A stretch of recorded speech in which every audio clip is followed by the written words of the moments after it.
Buddy. Let's see, is this working or not? Oh, great. Yes, this is exactly how I wanted to start the show off. Are you guys here? It looks like you're here. Maybe you're not here, but you're here. And I thank you for joining me, actually. This is a presentation of the Alliance Wrestling News Network. No, this is a presentation of Alliance-Wrestling.com. I'm your host, J Cal, and you are tuned in to the pre-party. That's right. This is the only show every week presented by me, J Cal, of the Alliance guys, and we're going to pump you up for the National Wrestling Alliance. We're going to get pumped up for the NWA. And it would have been a lot cooler if I could have got this thing to do what I wanted it to, but unfortunately, it didn't work. First and foremost, before we get any further into the show, I want to welcome the Night Lamp, number 1, Daniel Fuego, number 2. Both of you guys recently joined the show. And I know there's a few more on here, but if I didn't say your name, it's not because I don't love you. It's just that it wasn't on my screen. So Stan the Man is here. Kikuchi is here. He doesn't like my hat. Is that better? Ooh, look at that. DKM is here. Lamb's here. It's like everybody is here. Ham and cheese free, according to Stan the Man. And Kikuchi's never been here, but he's present. Hey guys. So, what I wanted to show you, and I thought was something I could have easily done, but I cannot. But I'm sick and tired of Ricky Morton. Can I just say that? I am sick and tired of Ricky flipping Morton. And they're going to shove him down our throat one more time tonight. One more time. That's what I heard the last time that he got a shot at the NWA World's Heavyweight Championship. It's one last opportunity, one last run at the World Heavyweight Championship. But guys, we've seen this before. We've seen this back in 2013. And I can't actually play the video for you. So I'm going to play a little bit of the audio. If I can get it to work here. I don't know if you guys can hear this. Oh, you probably can't. Let me know if any of you guys hear this audio. But essentially, what a great day. Stan says New Japan booked them all this week.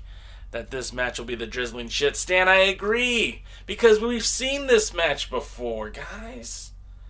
We've seen Ricky Morton before trying to grasp one more time around. He says 2 other belts to go after. Len, don't give this old man any more ideas. He already last week tried to steal the spotlight from Ricky Starks. Was that last week? Maybe 2 weeks ago. Hey, how about 5 more minutes for me? No. You don't get 5 more minutes, Ricky. Your 5 minutes were up 30 years ago. 14:59, it's done, it's over. Let's talk about Ricky Morton. I don't know if you guys could hear the audio, and I'll just turn that off anyways, because what's the point? But our man Ricky Morton challenged for the NWA World's Heavyweight Championship back in 2013 with Rob Conway. 2013, Rob Conway. Let's just put that into perspective for 5 minutes, okay? 2013, Rob Conway. It's 2020. That's 7 years ago, guys. Not only is that 7 years ago, but since then, this man had the title. Since then, this man had the title. Since then, this man had the title. Since then, this man had the title. And, excuse me, not Blue Demon. Sorry, the Nick Aldis. Michael Manning's here. All right, Michael. So, the point I'm getting at, and Michael's going to hate this one because I know he's a Ricky Morton fan, but the man is challenged for the NWA World's Heavyweight Championship 7 years ago, and that was offensive to me. Ricky Morton, to get that title shot at Rob Conway, won the Smoky Mountain Cup, which was a product of Smoky Mountain Wrestling. You guys might know that now today as Innovative Pro Wrestling. Some of the bigger names that came out of that promotion were Chase Owens and Jason Kincaid. In fact, to win this Smoky Mountain Cup, it was a four-way with Matt Sigmund, Scrap Iron Adam Pearce, former Dog Heavyweight Champion Damian Wayne, and of course, Ricky Morton, Rock and Roll. Ricky Morton, Rock and Roll. So he defeats Adam Pearce to advance. A bloody, just blood dripping off of Ricky Morton. But 7 years ago, Ricky Morton could actually kind of still sort of work. He was throwing drop kicks. He was taking bumps. Times they have changed, gentlemen. It is no longer time for rock and roll. As far as I'm concerned, rock and roll is dead. The NWA needs to put an end to this. Not just world title matches, but the tag team titles. It all needs to end. Again, we're talking about a guy who cut his teeth with the National Wrestling Alliance in 1986. Think about the guys who were big then. Ric Flair, Dusty Rhodes, Magnum TA, Nikita Koloff. What do those guys all have in common that Ricky and Robert don't? They're all retired or dead. Tully Blanchard isn't wrestling for All Impact Wrestling or All Elite Wrestling. Arn Anderson isn't wrestling for All Elite Wrestling. Hell, I don't think Flair's wrestling anymore. So why are Ricky and Robert? I don't get it. I don't get it. Just to add some caveat, Michael says, I'd love to see the look on your face when Ricky wins a title. Man, when that happens, I think I'm shutting the website down. It's all coming to a close. It's all done. It's over. It's over. The dream is over. And if he does win tonight or any night in the future, I will jump on here. I will do a surprise stream no matter what time it is that I'm watching it, and you'll see the tears coming from my eyes. Okay. Speaking of Ricky Morton, we talk about he's a 9-time NWA World Tag Team Champion, and that is pretty cool. I don't want to see him wrestle anymore, but let's not forget what he's done, because he has accomplished so much. And Ricky and Robert were baby faces for so long and so beloved, not just in Memphis, not just in Atlanta, not just in North Carolina, but all over the world. And these guys really did do some meaningful things as a tag team and tag team champions. But I don't want to see him today in modern wrestling. And I mean, I wasn't happy January 4th, 2014, when Chase Owens was defeated by Ricky Morton to win the NWA Junior Heavyweight Championship. I wasn't happy then. I'm not happy now, guys. It doesn't make sense to me. It just doesn't. Len says DDP wrestled this week. Sure.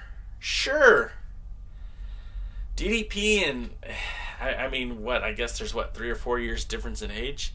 DDP's bump card is a lot less punched, so to speak, than Ricky Morton's. And I think the biggest thing is, DDP Yoga, that guy is flexible. He could take a bump. I haven't seen Ricky take a bump. I haven't seen Robert take a bump. One of the things I did want to talk about this week is, again, with the news with the NWA World's Heavyweight Championship is not going to be defended at Hard Times. In fact, it was just defended last Friday in Manitoba, Canada. I think that's correct, at a casino show. Northeast Wrestling. I'm not sure exactly what the promotion name is. He defended the title against Marcus Burke. And actually, that was Marcus Burke's retirement match. But I think it's pretty cool. We kick off 2020 to see our main man, the world's champion, defending that title in North America, defending it in Canada. And again, we're starting to see some momentum build. Okay, 2019 to me was a little bit disappointing towards the end there. The world's heavyweight title, which was a belt seen all across the globe, stopped being so promiscuous. Is that the word? No, it's probably not. It became a lot more exclusive to NWA Power, and I think that's a mistake. I think that's a huge mistake. When Nick Aldis won the title, back on December 9th, 2017 in CZW, which I know is the armpit of wrestling. I get it. It set up a precedent. Well, maybe it continued to the precedent. I'm not exactly sure. But the NWA World's Heavyweight Championship has always been a traveling title. That's what made it special. That's what Lou Thesz went and unified with all these belts all across the country to prove that there was one world's champion, one real world's champion. And that title was defended in Los Angeles. That title was defended in Atlanta. That title was in Kansas City, Missouri. That title, it was all over the country. And that's what kind of made it special. It wasn't just a one company title. It was a multi-promotional title. And, they coined the term the National Wrestling Alliance. It was always a sanctioning body. This was the home for the NWA. The title could go anywhere. This man took the belt everywhere. This man took the belt everywhere. This man certainly took the belt everywhere. And a lot of these guys did too. Tim Storm took that title to Japan. So the title... Sorry, guys. I got caught in your comments there for a second. North Pro Wrestling. Thank you, Lamb. Michael, can you watch that match online? Are you referring to... which match are you referring to, Michael? I don't think the North Pro Wrestling match has been made available online, but if I see it, I'll make sure I post it. You'll see it on at least the website or social media, globally. So yeah. So getting back to what I was saying, and I'm sorry, I short attention span. You guys start typing, and I want to interact too. The NWA World's Heavyweight Championship was important when it was a global phenomenon. In the last few weeks, in the last few months, the NWA title has been kind of, in my humble opinion, a lot more dormant than usual. Being defended in NWA Power against Tim Storm was pretty cool. Seeing it on pay-per-view was also very cool. But the legendary 10 pounds of gold, or a replica of that, should be everywhere. The American flag, Australia. And that's what Nick Aldis did when he first became champion, was defend that belt everywhere. And I really think that was important. That helped create the legitimacy. When you talk about the legitimacy of Jax Dane, who won the title, he defended it. Unfortunately, he didn't have the global reach right now that Nick Aldis has. But he was defending it in the U.S., the Southwest, Tennessee, Texas, Las Vegas, Nevada. We had an international champion who, of course, defended it in Japan, but also in Tennessee and Las Vegas. Tim Storm took the title to Japan, so the Japanese United States dynamic was still there. But lo and behold, it was Nick Aldis who took that title and defended it in Japan, in China, a place that had never been defended before. Australia, a place that Adam Pearce was the last guy to defend that title. It was defended in the UK. Again, Blue Demon and Pearce both defended the title in the UK. But we saw the title travel more. And I guess the point I'm trying to make is I don't want the World's Heavyweight Championship to become an exclusive property of NWA Power. I think the NWA is doing something really cool this weekend on the pay-per-view Friday, Hard Times. The World's title is not going to be defended. That's kind of a big deal. That's kind of very interesting that the NWA is saying, hey, wait a minute, less is more. We're going to focus on the TV title at this pay-per-view. There's no match even listed for this show. There's one match listed for this show, but there's not a complete card yet. All we know right now, and we've got, in about another 45 minutes, we're going to have a 90-minute episode of NWA POWERRR, and it's going to focus on, putting these pieces in together. But the only match they've announced thus far is Flip Gordon and Nick Aldis, and it's not even for a title match. And they've already, they've got a bunch of pay-per-view buys. Tickets sold out without even a main event announced. The invasion's kicking off. The point I'm trying to make is the NWA needs to keep this relationship where that world title continues to travel. This with the Ring of Honor relationship kind of kicking off. And let me get this drink real quick. With the relationship between Ring of Honor And the NWA kind of, at least on the surface, looks like it's starting to come back together. Maybe we'll see the World's Heavyweight Championship defended in Ring of Honor again.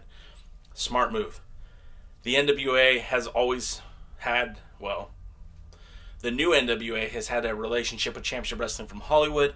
We've seen the world title defended there a couple times with Tim Storm, Nick Aldis, even Cody appeared with the belt. We need to see that again, whether it be Championship Wrestling from Hollywood, Championship Wrestling from Arizona. I also hear that there's something else on the verge of happening, Silver State Wrestling. These things need to continue to happen. The NWA World Heavyweight Championship needs to go back to the UK. That needs to happen. Because what's happening right now is that it's getting pigeonholed into just being this one promotion championship. And I'm of the mindset that the NWA never stopped being a sanctioning body. There just aren't members of the NWA like there used to be. The sanctioning body still exists. For every time Nick Aldis has defended that title outside of the NWA, for example, when he was in Maryland for MCW defending against Brandon Scott, that was a sanctioned NWA title match. When it was in Winston-Salem, North Carolina for WrestleCade against Jack Hager, that was an NWA sanctioned title match. None of these are NWA promotions.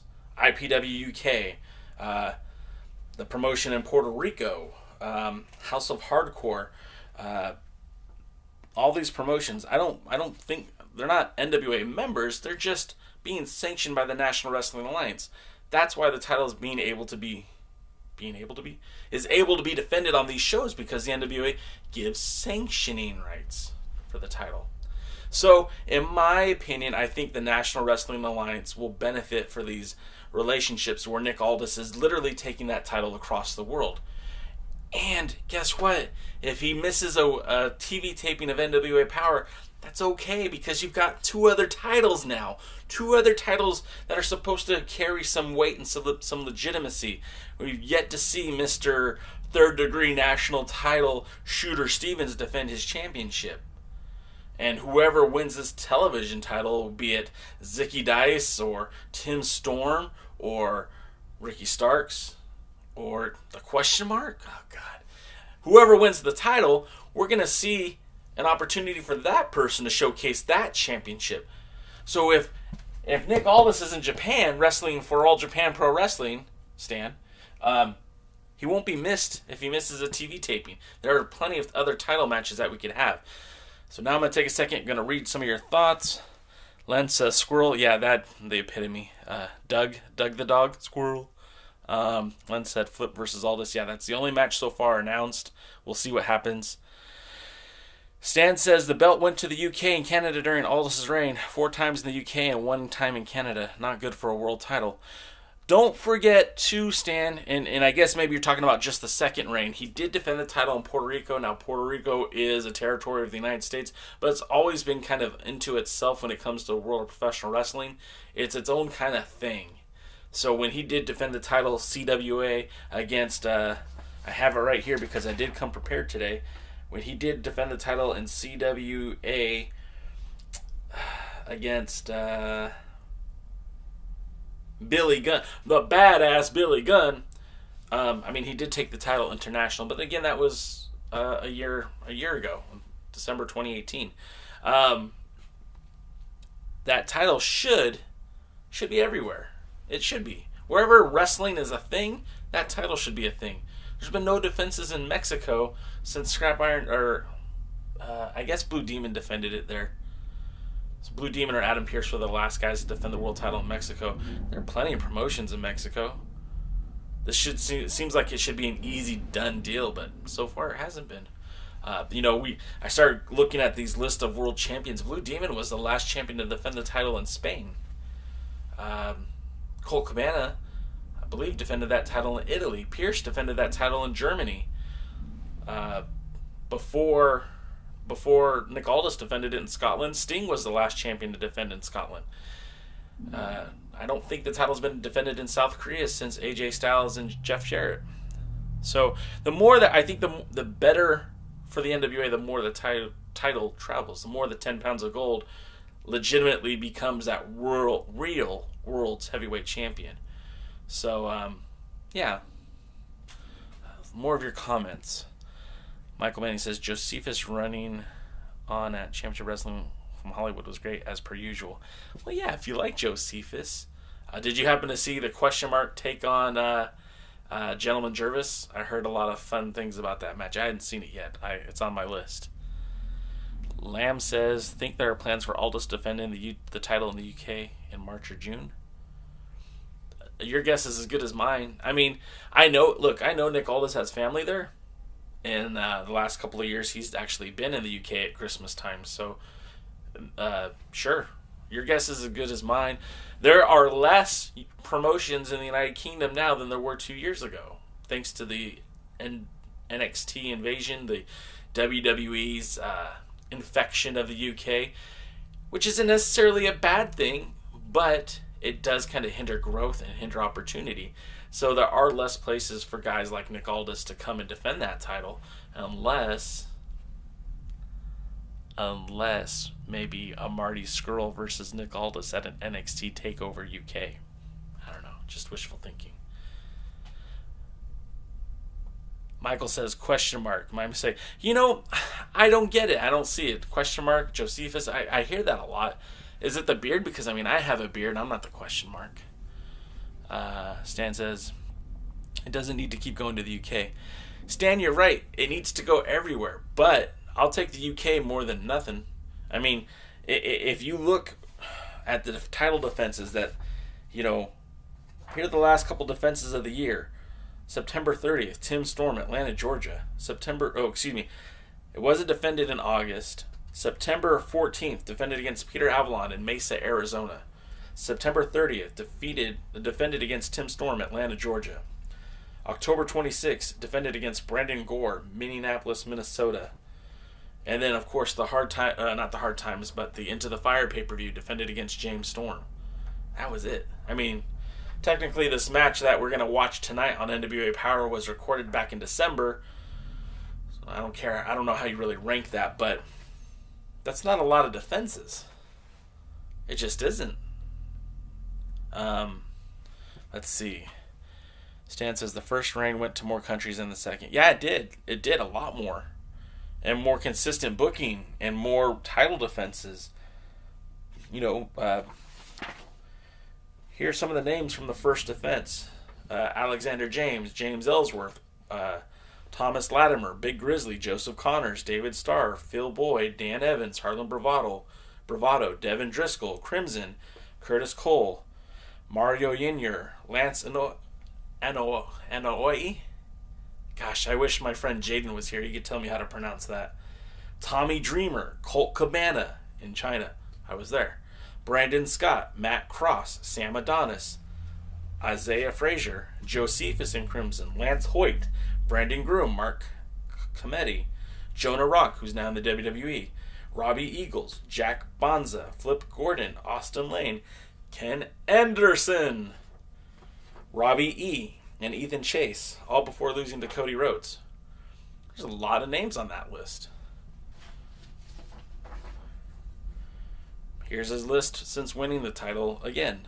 Brandon Scott, Jack Hager, Sean Blanchard, Brian Cage, Bad Dude Tito, Billy Gunn, Ricky Knight Jr., Jimmy Havoc, Istin Reyes, James Storm, PJ Black, Josh Alexander, Shane Strickland, Facade, Leland Race, Tommy Mack, Marty Scurll, Brandon Slayer, Dirty Money, The Monster Crater, Peter Avalon, Tim Storm, Brandon Gore, James Storm.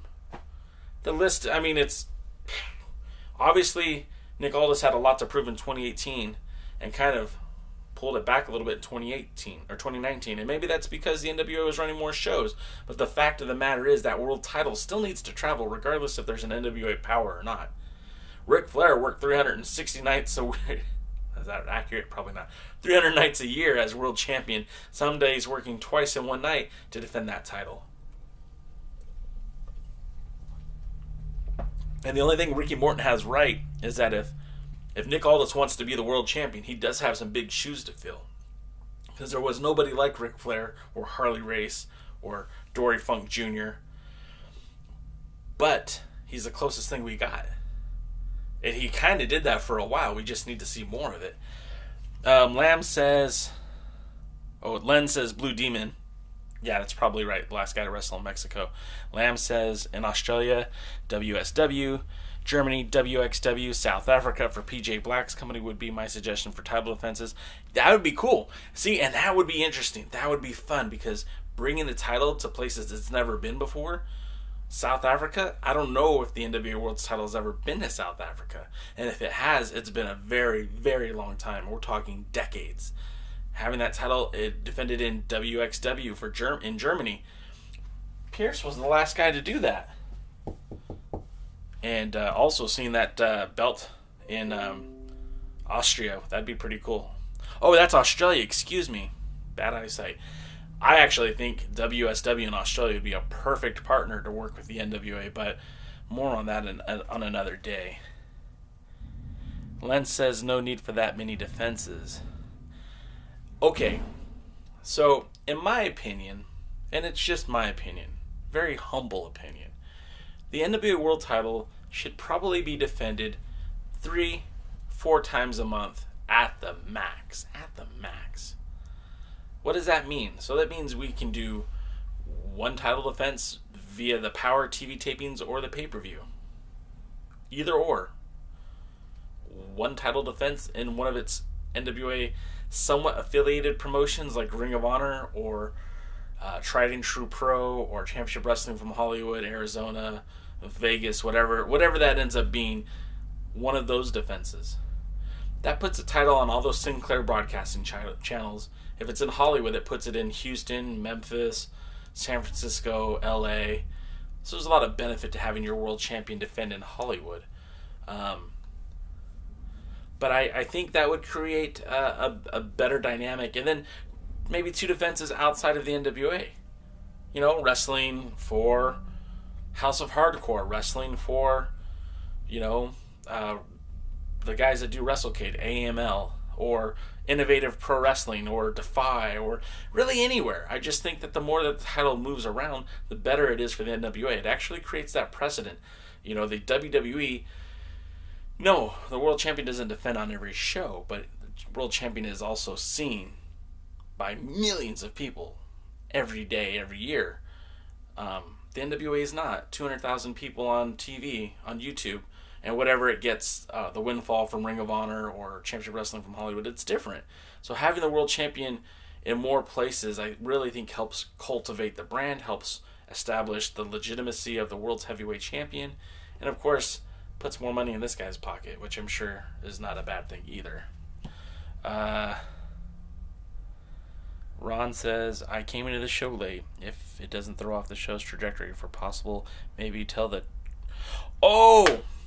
What a great story. Yes, Ron. I'll get to that in just a second. Kokoshi wants to know why I'm sick of Morton. I'm sick of Ricky Morton because Ricky Morton had his career. Ricky Morton ran those shows, ran those towns, was a great baby face. He had his place in history, but I think his time is up. Can he pop a crowd? Yes, but you know, my partner Kevin Douglas said on the podcast, so did Nikita Koloff. He's not stepping into the ring either. At some point, we have to let go of the tropes that got us here. We need to move beyond our comfort zone. If we just stuck with what worked in the past, this guy wouldn't be champion. We'd leave the belt on Tim Storm or go back to Jack Stane or, hell, see if we get Adam Pearce to come out of retirement. The fact of the matter is, these guys who left the world of wrestling, they left for a reason. Ricky Morton, although he's still works as a wrestler, does he work good? Are his matches entertaining to you? Because they're not to me. It looks like he's having difficulty just getting up for his matches. Just, I don't know. It's not, to me, it's just not, it's not the same. I'd rather see Latimer and Isaacs defend those tag titles against a more appropriate tag team. And, I don't know, guys. I don't buy into Ricky Morton. WWE and WCW went a bit too crazy with world title defenses. you might be onto something. And I do get the less is more mentality, but I think more exposure for the title is a good thing. And like I said, I don't need to see the World's Heavyweight Championship defended 300 times in a year. I don't. But maybe if there's 12 months and I'm saying 3 times in a month, 36 defenses a year, that doesn't sound so horrible to me. Maybe I'm wrong. Maybe I'm in the minority. You guys sound off on here. Leave a comment. Leave a comment on here if you think the title should be defended more or not. Let's see. Michael Manning, how is it possible to have a CBS plate on the TV belt? They're using an old design. I don't know if that's what the new belt's going to look like. I'm sure it will. The physical belt that they use I probably will not have the CBS logo on it. And I would, if I were you guys and you're really curious about it, you might want to follow Belt Fan Dan, I think is his Twitter handle, because he's the guy responsible for making the last 2 belts for the NWA, the tag titles and the National Heavyweight Championship. And I bet you he's the one that's going to be making their TV title, if I were to guess. Can't be a world title if it doesn't travel the world. Stan, you're speaking my language, buddy. Kikoshi, Morton had an NWA Championship match against Ric Flair, Adam Pearce, Rob Conway, and now Nick Aldis. He's a former World Junior Heavyweight Champion and an AIWF Champion. Yeah. Actually, I don't think Morton had a world title match with Pearce. I think they faced off in the Smoky Mountain Cup, Kikoshi. That just kind of further proves my point, though. His time is... He's had that time. He's had that opportunity. I mean, what's next? You guys want to bring Severn out of retirement to have him wrestle too? Michael says, more Ricky Morton. He's there to carry on tradition. Okay. Michael Manning says, that's what you just said. DKM says, DDP looked bad. I said, okay. I don't even watch All Elite Wrestling. I haven't even seen the clips or nothing. So, the only thing I saw him was throw MJF into a turnbuckle, and MJF did like a springboard off of it. It looked weird. Len said it should not. Okay. Okay, so real quick story, guys. About last week, we were talking about how the fans at NWA Power started jaw-jacking a lot with the audience, the wrestlers in the audience, and it just felt very weird to me. It felt like the fans were getting maybe a little too comfortable, and this is maybe becoming like the Impact Zone where the fans have their own chants and their own, their own sayings. And it reminded me of one of the first TV tapings of Championship Wrestling from Hollywood. Might have been the second one, but they were in Santa Ana, California. They hadn't quite yet moved to Hollywood, and this venue was really set for concerts and comedy, but they were using it for wrestling. It was called the, what was it called? Doesn't matter. The Galaxy Theater, that's what it was called. And so Dave Marquez actually, besides me, he has a couple other friends that go to wrestling shows too. And this group of wrestling fans who were, like me, all consider ourselves friends with Dave Marquez, came to the show. One of the guys loves wrestling, diehard wrestling fan. His name is Chuck. And over the years, Chuck and I have now become really close friends. But up until that point, I didn't know Chuck. And Chuck was one of these guys who loved the wrestling so much that, he usually would cheer at the appropriate times. He would usually boo at the appropriate times. But in this particular situation, Chuck was a huge Scrap Iron Adam Pearce fan. And why wouldn't you be, right? Well, Colt Cabana took exception to this.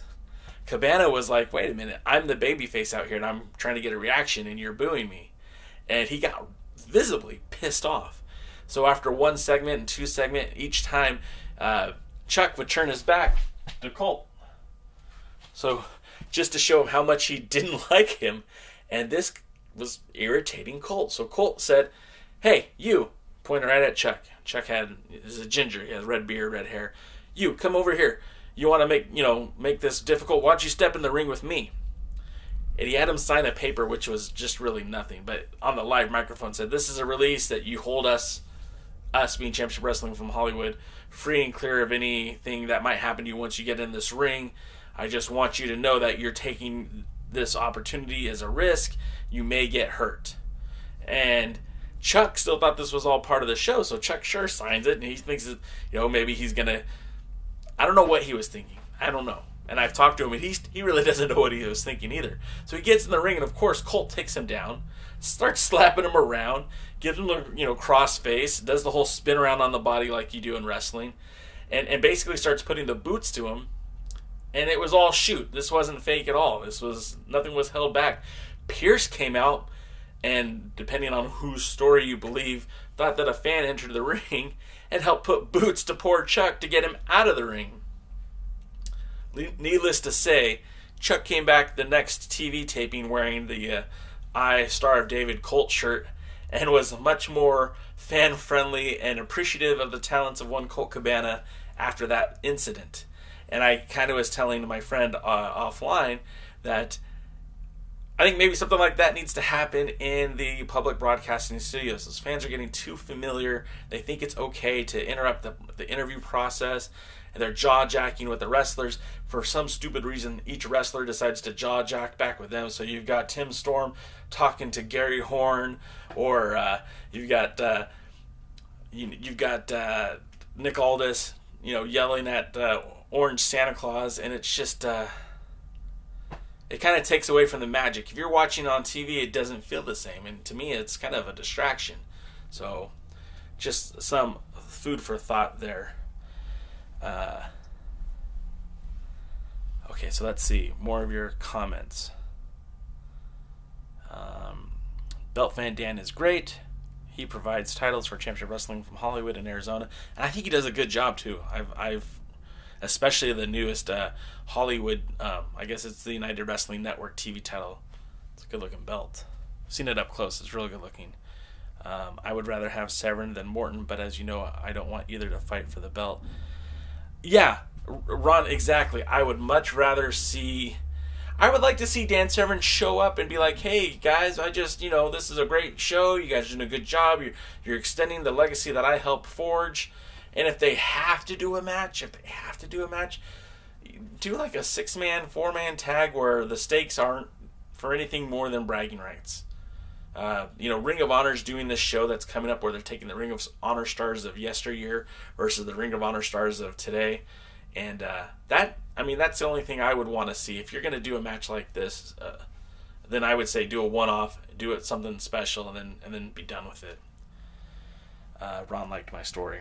So that's kind of where I was coming from, at least getting back to Nick Aldis. I really think the World's Heavyweight Championship would benefit, again, from being defended all over. Now that we have this Ring of Honor invasion, maybe we'll see the title start appearing more on those Ring of Honor cards. Hopefully not in the dark match position like it seemed that it was going through the last partnership. And we talked about it a few weeks ago. AJ Styles defended the world title in Ring of Honor. Adam Pearce defended the title in Ring of Honor. Shooter Albright defended the title in Ring of Honor. If we're going to have Cody Rhodes as well. If Aldis will be a defending champion, maybe we could see more matches of him defending that title in Ring of Honor. Another side story, and I didn't really plan on talking about the 10 pounds of replica today, but I just happened to bring it. And this is one of my, a good friend of mine, and I don't know if he's still in the chat, but DKM. DKM is the one that actually sent this to me. It had no signatures when I got it. It now has 16. The signature that I got most recent was, I don't know, does that come out right or is it backwards? That's supposed to say Raven. And I thought that was pretty cool. I wanted to show that off because it's just sitting here in front of me. And I have such legendary names like Dory Funk Jr., Harley Race, and then non-legendary names like Jack Stane, Tim Storm, Satoshi Kojima, Blue Demon Jr., Adam Pearce, the franchise, Shane Douglas, Colt Boom Boom Cabana. Hey, DCam. Yeah, DK, Devin Mercer, he's the one that gave me that belt, the replica title.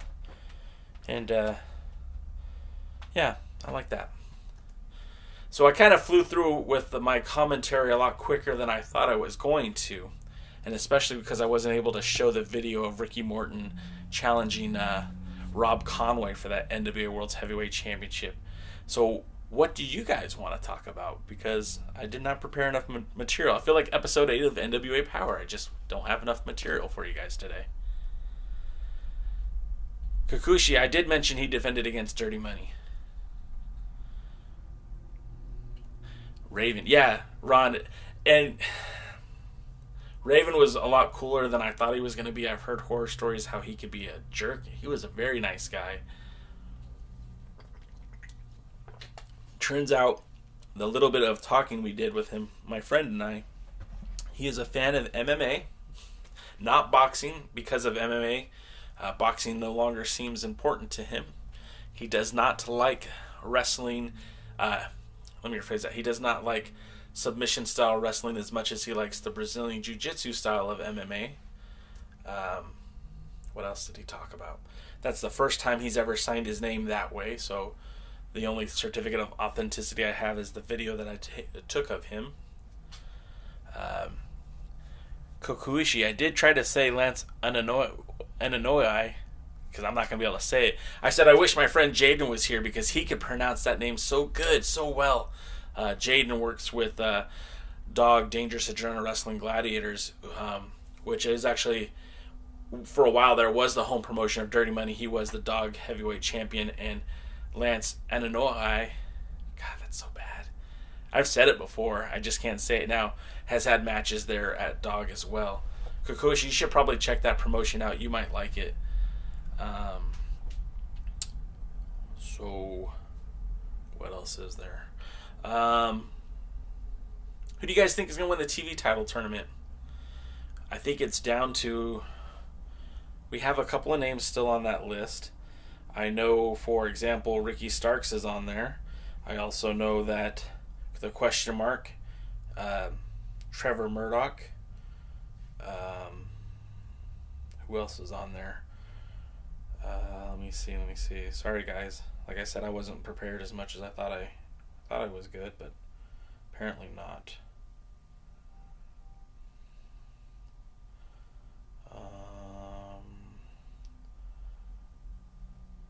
Okay. Here we go. Oh, we still have Zicky Dice. We have Zane Dawson.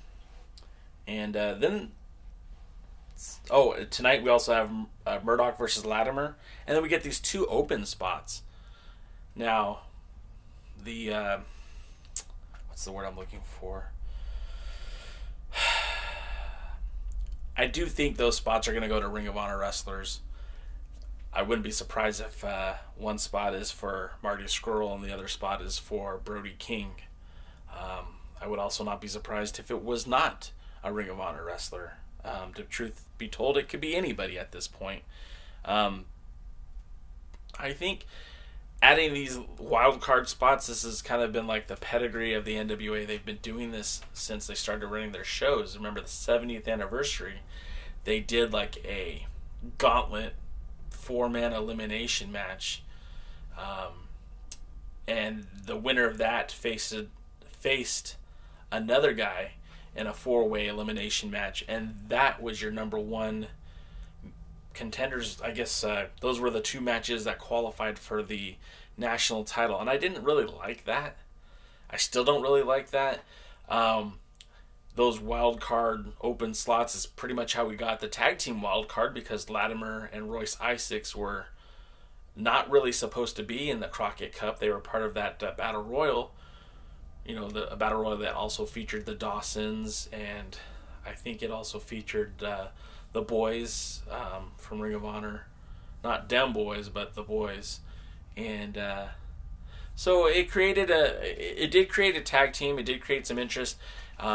Isaacs and Latimer actually went to the finals and then eventually became the tag champions, so there was some merit to it. But at the end of the day, I don't like that there's so many guys on the NWA roster that could fill that spot and won't be on it. Like Eli Drake, so far, as far as I can tell, he doesn't have a match scheduled for the pay-per-view.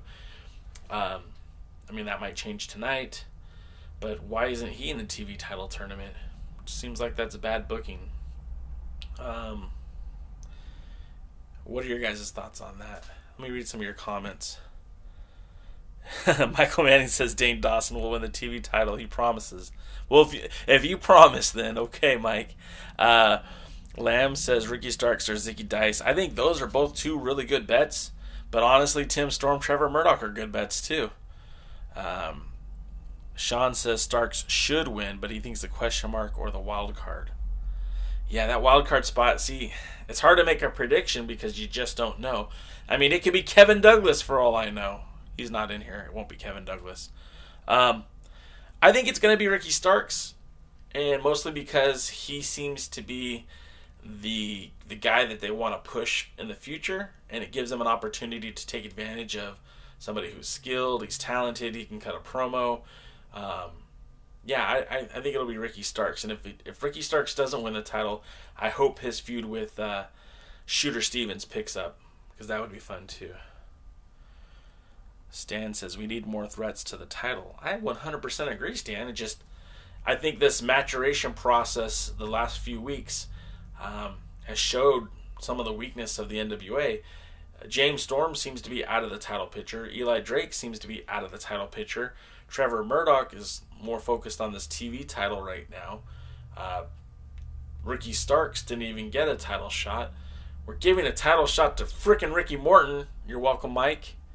There do need to be some bigger threats to that title. Looking at this list, there's a couple of guys there that I wish were available to work in the NWA. Do you think William Patrick Corrigan might become a more active show character at some point? No, Ron, I don't. And the reason being is because he from what I get from him, and I've only talked to him a handful of times, he shies from the spotlight. And, he does, look, he walked out during the TV tapings that I was at. You could see he was very happy, very proud of his crew. But I think he has no desire to be part of the actual show. And I wouldn't be surprised if the NWA ends up with some sort of manager or some sort of executive who will be the face of the authority of the NWA. That wouldn't surprise me.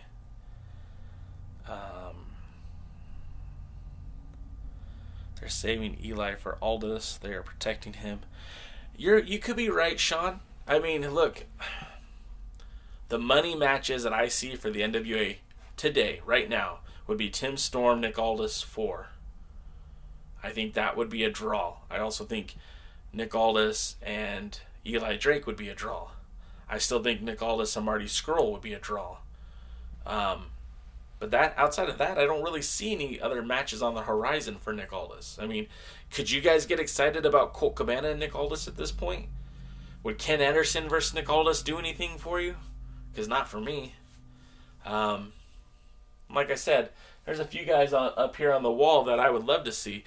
Heck, I would love to see Scrap Iron Adam Pearce get one last ride. If we're going to give guys who should be retired one last shot at the World Championship, why not a guy that won it 5 times?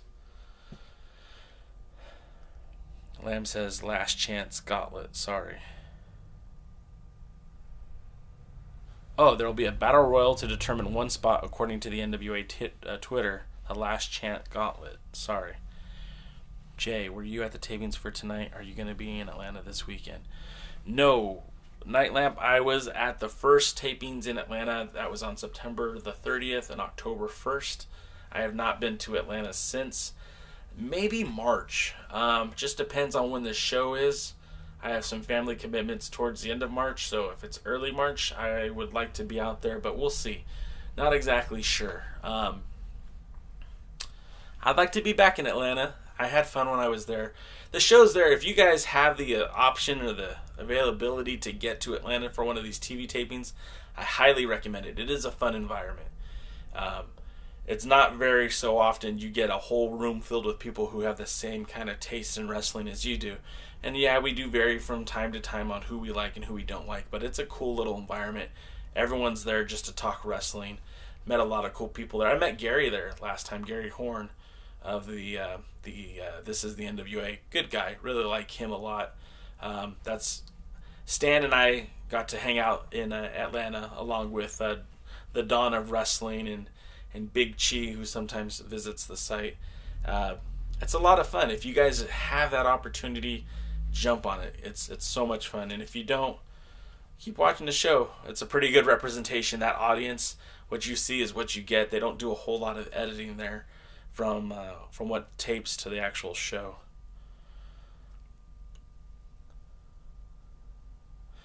Aldis will most likely defend against Ring of Honor guys until they push the trigger on Aldis versus Drake. Did you guys see the promo from Roosh? I think I'm saying that right. Ring of Honor's Roosh. Roosh is going to team up with Nick Aldis to take on PCO and Marty Scurll at the Free Enterprise event. That's that free show that Ring of Honor is doing in Maryland.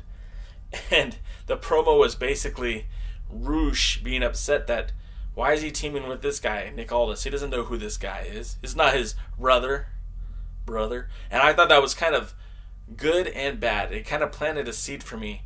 And, well, I'll just say it now. I have a feeling that Marty Scurll is going to join Strictly Business. I don't think we're ever going to see that world title match. I think we're going to see the villain leave the villains and join Strictly Business. Just a thought.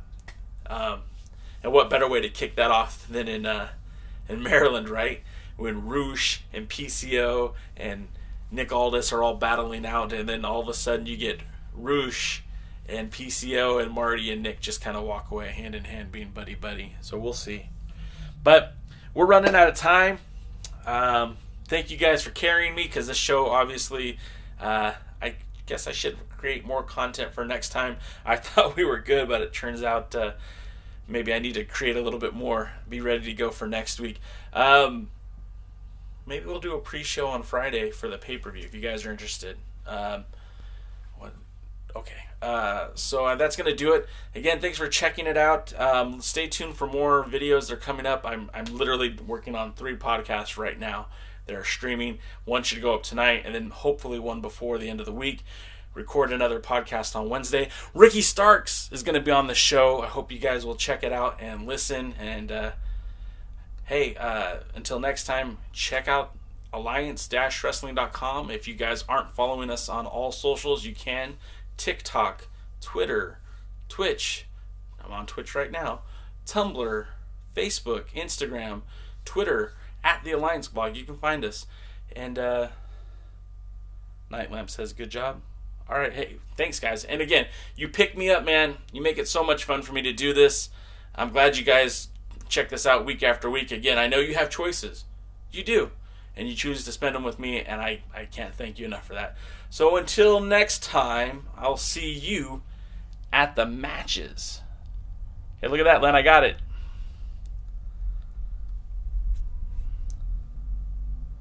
Looks like it's coming to an end. MySpace. Nope, no MySpace. Oh, I should have disconnected here too.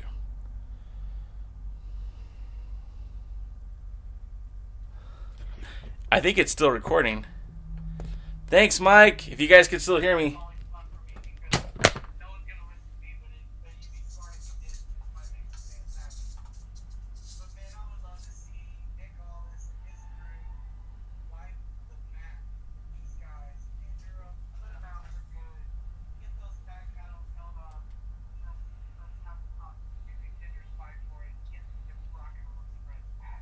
I'm still on? Well, what's going on with this thing? Len, I pushed the button, man. I don't know what to tell you.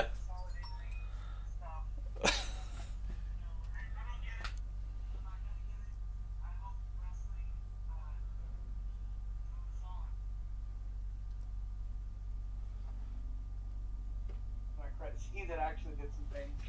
As far as just my current social media on Twitter, you can find me at my shoot name, brother, Kevin Lee Frazier. All one word. I don't know why this thing isn't disconnecting, but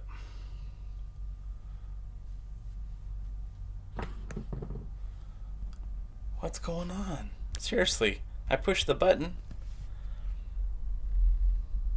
Marathon stream. Yeah, okay, well, pulling the plug. What the hell? It's still there. Oh, God.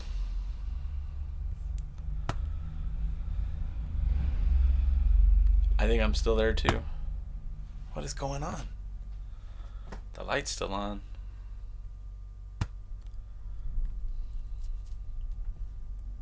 It is. Oh my god.